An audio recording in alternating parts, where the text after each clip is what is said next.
ವಚನ ಸಾಹಿತ್ಯಕ್ಕೆ ಅಮೂಲ್ಯವಾದ ಕೊಡುಗೆ ನೀಡಿದ ಮಹಾಚೇತನ ಬಾಬು ಅಳಕಟ್ಟಿ ಎಂದು ಗ್ರೇಟ್ 2 ತಹಶೀಲ್ದಾರ್ ಮುನಿ ವೆಂಕಟಪ್ಪ ತಿಳಿಸಿದರು.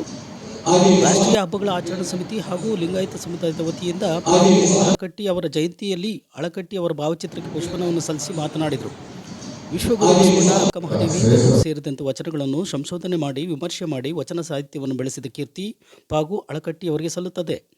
ಉಪನ್ಯಾಸವನ್ನು ಪ್ರಾಧ್ಯಾಪಕರಾದ ಡಾಕ್ಟರ್ ರಾಜಣ್ಣವರು ಮಾತನಾಡಿದರು. 12ನೇ ಶತಮಾನದಲ್ಲಿ ವಚನ ಸಾಹಿತ್ಯದ ಮೂಲಕ ಹಸ್ತಪ್ರತಿಗಳನ್ನು ಸಂಗ್ರಹಿಸಿ ಸಂಶೋಧನೆ ಮಾಡಿ ಅವುಗಳನ್ನು ಸಂರಕ್ಷಣೆ ಮಾಡಿ ಅವರ ಸಂದೇಶಗಳನ್ನು ಸಮಾಜಕ್ಕೆ ನೀಡಿದ ಖ್ಯಾತ ವಿಮರ್ಶಕ, ಸಂಶೋಧಕ ಬಾಬು ಅಳಕಟ್ಟಿ ಅವರ ಆದರ್ಶ ಮೌಲ್ಯಗಳು ಸಮಾಜಕ್ಕೆ ಪ್ರೇರಣೆ ಎಂದರು. ಈ ಕಾರ್ಯಕ್ರಮದಲ್ಲಿ ಲಿಂಗಾಯತ ಸಮುದಾಯದ ಅಧ್ಯಕ್ಷ ಕಿರಣ್ ಶಂಕರ್, ನಾಗರಾಜ್, ಚಂದ್ರಮ್ಮ, ಭಾಗ್ಯಮ್ಮ, ಶಿಲ್ಪಾ ಹಾಗೂ ಸಮುದಾಯದ ಮುಖಂಡರು ಹಾಗೂ ಇತರರು ಈ ಜಯಂತಿಯಲ್ಲಿ ಪಾಲ್ಗೊಂಡಿದ್ದರು. ಎಲ್ಲ ಜಯಂತಿಗಳನ್ನು ಆಚರಣೆ ಮಾಡ್ತಾ ಇದ್ದೀವಿ. ಸರ್ಕಾರದ ವತಿಯಿಂದ ಆಲ್ಮೋಸ್ಟ್ 44 ಜಯಂತಿಗಳನ್ನು ಆಚರಣೆ ಮಾಡ್ತಾ ಇದ್ದೀವಿ.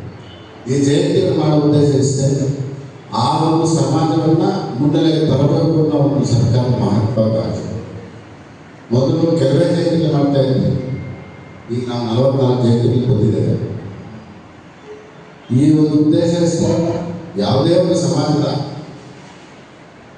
ಏಳಿಗೆ, ಸಮಾಜದ ಮುಚ್ಚೋ ಒಂದು ಕಾರ್ಯಕ್ಕಾಗಿ ಈ ಒಂದು ಜಯಂತಿ ಮಾಡಿ ಸಮಾಜಮುಖಿ ಕೆಲಸಗಳನ್ನು ಆ ಸಮಾಜ ಮಾಡಲಿ ಅಂತ ಉದ್ದೇಶದಿಂದ ಈ ಒಂದು ಜಯಂತಿಗಳನ್ನು ನಾವು ಆಚರಣೆ ಮಾಡ್ತಾ ಇದ್ದೀವಿ. ಬರೀ ಆಚರಣೆಗೆ ಸೀಮಿತವಾದ ಅನುಕರಣೆ ಆಗಬೇಕು ಅಂತ ನನ್ನ ಮನಸ್ಸಿನ ಭಾವ.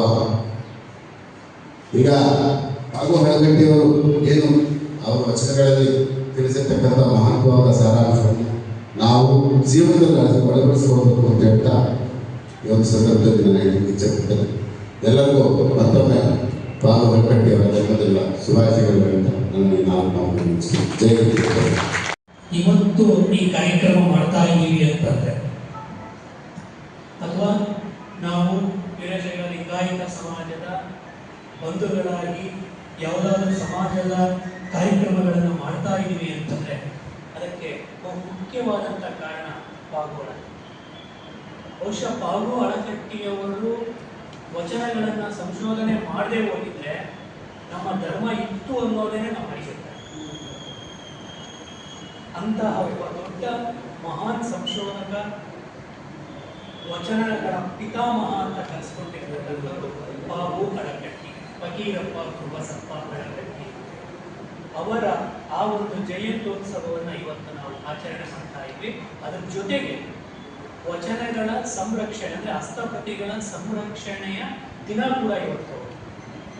ಏಕೆ ಅಂತಂದರೆ ಒಂದು ಕಾಲದಲ್ಲಿ ನನಗೆ ಪೇಪರ್ ಇರಲಿಲ್ಲ, ಏನೂ ಇರಲಿಲ್ಲ ಬರಲಿಕ್ಕೆ. ನಾವೆಲ್ಲ ತಾಳೆಗರಿಗಳ ಮೇಲೆ ಬರೀಬೇಕಾಗಿತ್ತು, ಹಸ್ತಪ್ರತಿಗಳ ಮೇಲೆ ಅಥವಾ ಬೇರೆ ಬೇರೆಯ ಒಂದು ಎಲೆಗಳ ಮೇಲೆ ಬರ್ಕೊಂಡು ಒಂದು ಸಂರಕ್ಷಣೆ ಮಾಡಬೇಕಾಗಿತ್ತು. ಅಂಥ ಕಾಲಘಟ್ಟದಲ್ಲಿ ನಮ್ಮ ವಚನಕಾರರು ವಚನಗಳನ್ನು ಬರೆದಿತ್ತು. ಆದರೆ ಅವೆಲ್ಲೋ ಹೋಗಿತ್ತು, ಎಲ್ಲೋ ಕಳೆದೋಗಿತ್ತು, ಯಾವುದೋ ಮನೆಯಲ್ಲಿ ಇನ್ಯಾರೋ ನಾವು ಬಚ್ಚಿಟ್ಕೊಂಡಿದ್ದು. ಅಂಥವುಗಳನ್ನೆಲ್ಲ ಹುಡುಕಿ ಸಂಶೋಧನೆ ಮಾಡಿ ಅವುಗಳನ್ನೆಲ್ಲ ಹೊಸಗನ್ನಡಕ್ಕೆ ಟ್ರಾನ್ಸ್ಲೇಷನ್ ಮಾಡಿ ಇವತ್ತು ನಮ್ಮ ಎದುರಿಗೆ ವಚನಗಳನ್ನು ನಾವು ಆಡ್ತಾ ಇದ್ದೀವಿ, ಕೊಟ್ಟಿದ್ದಾರೆ ಅಂತಂದರೆ ಅದಕ್ಕೆ ಬಾಬು ಅಳಕಟ್ಟಿ. ಅಂಥವರನ್ನು ನಾವು ನೆನಪು ಮಾಡಿಕೊಂಡೇಬೇಕು. ಬಹುಶಃ ನಮ್ಮ ತಾಲೂಕು ಆಡಳಿತ ಇದು 2ನೇ ಕಾರ್ಯಕ್ರಮ ಇರಬೇಕು ಈ ಥರ ಮಾಡ್ತಾ ಇರುವಂಥದ್ದು. ಶ್ರೀನಿವಾಸ ಗೊತ್ತಿದೆ, ಹೇಗೆ ಅಂತಂದ್ರೆ ನಾವು ಯಾರು ಬಂದು ಕೇಳಲ್ಲ. ದುರಂತ ಏನು ಅಂತಂದರೆ ಇವತ್ತು ಬಹಳ ಜನ, ಒಂದು 25 ಜನ ಮಹಿಳೆಯರು ಬಂದಿದ್ದಾರೆ. ನಿಜಕ್ಕೂ ಖುಷಿಯಾಗಿದೆ. ಏಕೆಂತಂದರೆ ನಾವು ನಮ್ಮ ಕಾರ್ಯಕ್ರಮಗಳನ್ನು ನಾವು ಮಾಡಲಿಲ್ಲ ಅಂತಂದರೆ ಅವರು ತಾಲೂಕು ಆಡಳಿತದವರು ಅವ್ರಿಗೆ ಸಾಮಾನ್ಯ ಭಾಳಷ್ಟು ಕೆಲಸ ಇರ್ತಾವೆ, ಪೂಜೆ ಮಾಡ್ತಾರೆ, ಹೊರಟು ಹೋಗ್ತಾರೆ. ಅದನ್ನ ಬಿಟ್ಟರೆ ಏನೂ ಮಾಡೋಕ್ಕೆ ಸಾಧ್ಯ ಇಲ್ಲ.